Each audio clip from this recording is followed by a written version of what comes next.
고요한 묵상의 시간, 잠시 세상의 소음에서 벗어나 우리의 영혼을 채우는 이야기에 귀 기울여 주셔서 감사합니다. 오늘 우리가 함께 나눌 이야기는 한 사람의 깊은 내면에 관한 것입니다. 바로 영적 지도자, 목회자의 정체성에 대한 탐구입니다. 우리는 보통 강단 위에서 힘차게 말씀을 선포하는 목회자의 모습을 떠올립니다. 하지만 그들의 설교와 사역 이전에 그들을 진정으로 그들답게 만드는 것은 무엇일까요? 그들의 영혼 깊은 곳에는 어떤 정체성이 자리 잡고 있을까요? 이 여정을 시작하기에 앞서 이 귀한 말씀을 주변 분들과 함께 나누는 것은 하나님의 은혜를 전하는 또 하나의 방법이 될 것입니다. 저희 채널을 구독하시면 앞으로도 당신의 영혼에 쉼과 평안을 주는 이야기들을 계속해서 만나실 수 있습니다. 이 영상을 통해 듣고 깨닫는 모든 분들에게 하나님의 크신 축복이 함께하기를 기도합니다. 어떤 사람의 진정한 모습은 그가 풍기는 분위기에서 드러납니다. 엘리베이터에 탔을 때 방금 담배를 피우고 온 사람이 있다면 그 냄새를 본인만 모를 뿐 다른 사람들은 모두 알게 됩니다. 혹은 좋은 향수를 뿌린 여인이 들어오면 그 향기는 엘리베이터 안을 가득 채웁니다.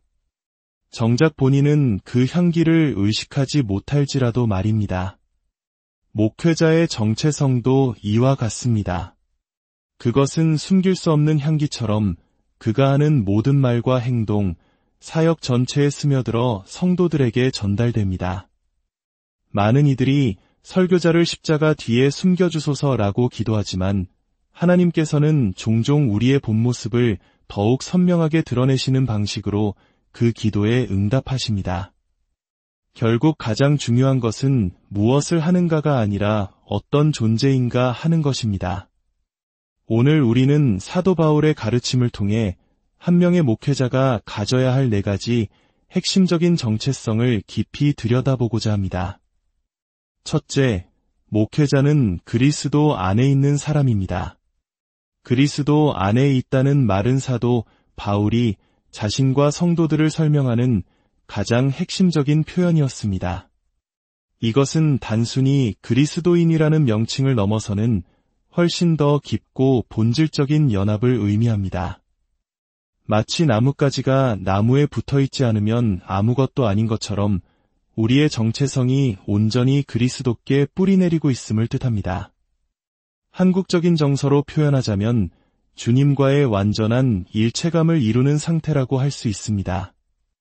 하지만 오늘날 우리는 이 놀라운 진리를 얼마나 자주 잊고 살아가는지요.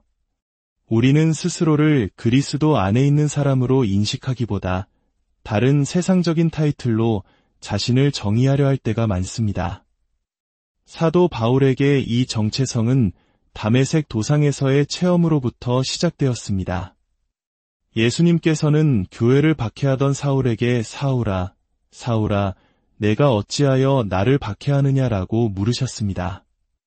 예수님은 교회를 박해하는 것을 곧 나를 박해하는 것이라고 말씀하심으로써 당신과 교회가 얼마나 깊이 연합되어 있는지를 보여주셨습니다. 이 깨달음은 바울의 삶과 신학 전체를 관통하는 기둥이 되었습니다.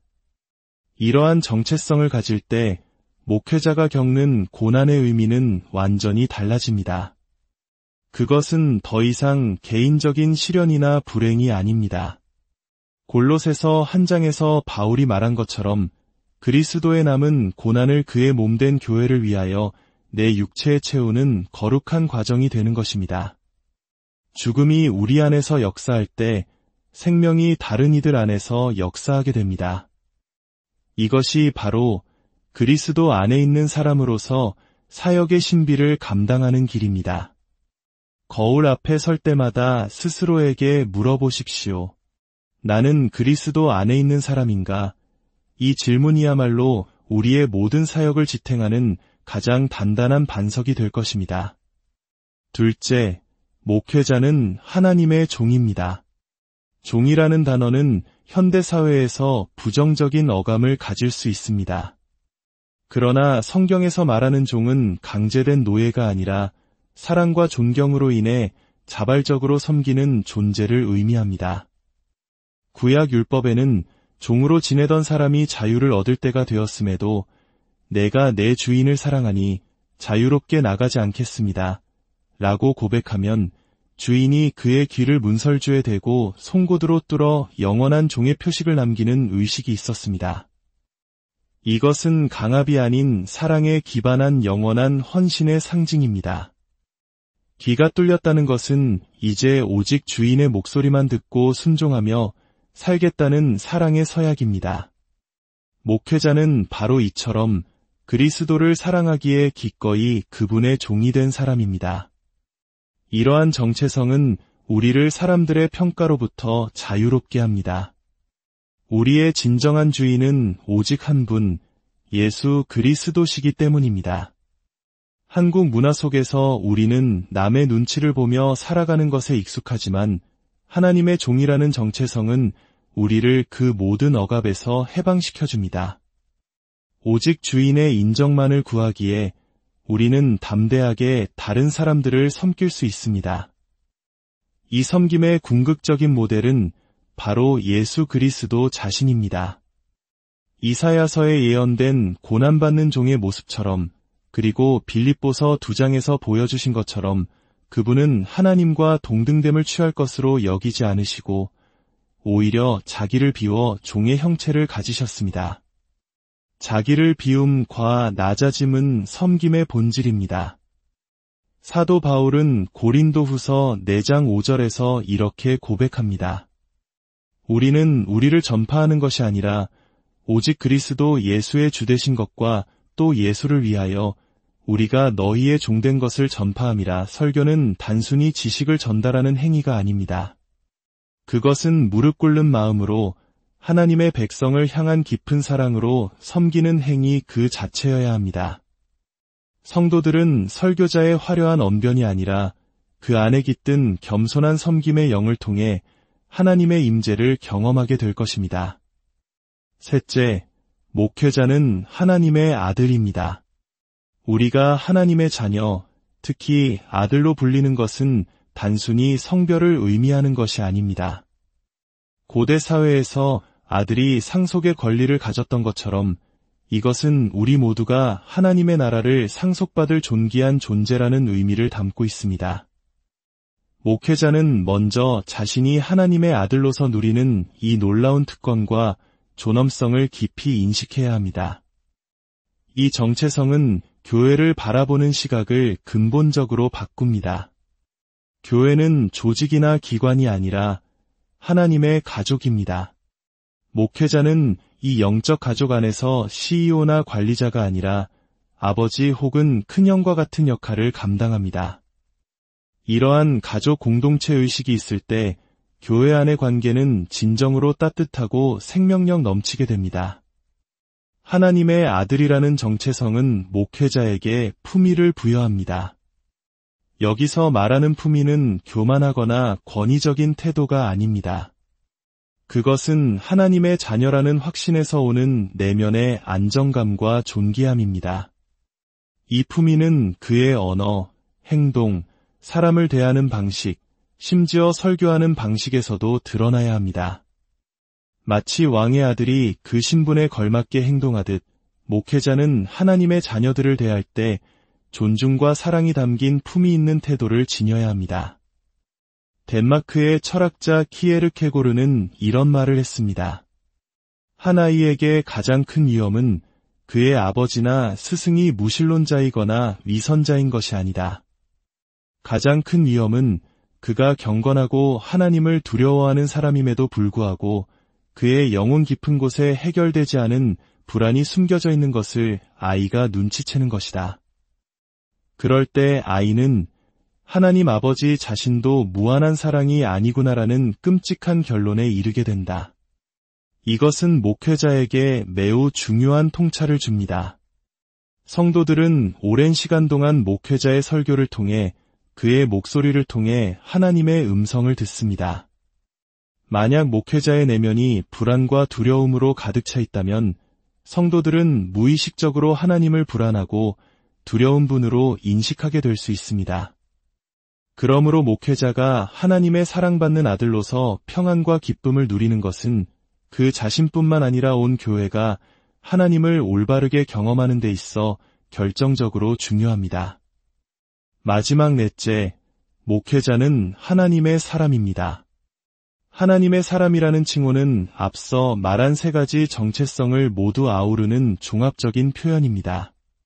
구약시대의 선지자들을 불렀던 이 말은 단순히 하나님의 말씀을 전하는 자를 넘어 그의 존재 자체가 하나님을 담고 하나님을 나타내는 사람이라는 의미를 가집니다.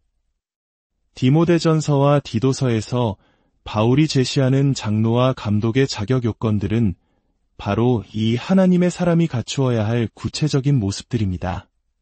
그의 가정 생활은 모범적이어야 합니다. 자신의 가정도 제대로 다스리지 못하는 사람이 어떻게 하나님의 가족인 교회를 돌볼 수 있겠습니까? 가정은 사역의 거울과도 같습니다. 그의 신앙 인격은 검증되어야 합니다. 수많은 유혹 앞에서 자신을 지킬 수 있는 절제력과 거룩함, 그리고 동시에 다른 사람들을 부드럽게 대하는 온유함을 겸비해야 합니다. 이는 마치 외윤의 강과 같은 모습입니다. 굳건한 원칙을 지키되 사람을 대할 때는 그리스도의 마음으로 부드럽게 품을 줄 아는 성품입니다. 그는 교회 밖의 사람들로부터도 좋은 평판을 받아야 합니다. 그의 삶이 세상 사람들에게도 인정받을 만큼 흠이 없고 진실해야 합니다. 결국 이 모든 것의 핵심은 탁월한 경건을 추구하는 것입니다. 프린스턴 신학교의 설립자인 아치볼드 알렉산더는 목회자 후보생들에게 거룩한 직분을 준비함에 있어 탁월한 경건을 목표로 삼는 것의 중요성에 대해 강조했습니다. 마음 깊은 곳으로부터 이런 갈망이 있으십니까? 스코틀랜드의 목회자 로버트 머리 맥체인처럼 주님, 구원받은 죄인이 이룰 수 있는 가장 거룩한 사람이 되게 하소서라고 기도하고 싶으십니까? 맥체인이 세상을 떠났을 때 그의 책상 위에는 뜯지 않은 편지 한 통이 있었습니다. 그가 죽기 며칠 전 그의 설교를 들었던 한 사람이 보낸 감사 편지였습니다. 그 편지에는 이렇게 쓰여 있었습니다. 목사님께서 하신 말씀의 내용보다도 그 말씀을 전하시던 방식과 태도가 저를 변화시켰습니다. 결국 사람들의 마음에 남는 것은 화려한 지식이나 웅변이 아니라 그리스도를 닮은 한 사람의 인격과 삶의 향기입니다. 그리스도 안에 있는 사람, 하나님의 종, 하나님의 아들, 그리고 하나님의 사람으로서의 정체성을 깊이 깨달을 때 우리의 삶과 사역은 비로소 사람들의 영혼을 움직이는 참된 능력을 갖게 될 것입니다. 이것은 비단 목회자에게만 해당되는 이야기는 아닐 것입니다. 우리 모두는 각자의 삶의 자리에서 하나님의 사람으로 부름받았습니다. 사랑하는 주님, 우리에게 주신 이 거룩한 부르심의 위대함 앞에 겸손히 엎드립니다. 우리가 먼저 그리스도와 온전히 연합하게 하시고 사랑으로 섬기는 종이 되게 하시며 하나님의 자녀로서의 존귀함을 누리게 하옵소서. 그리하여 우리의 삶 자체가 세상 속에서 하나님을 드러내는 향기로운 편지가 되게 하여 주시옵소서.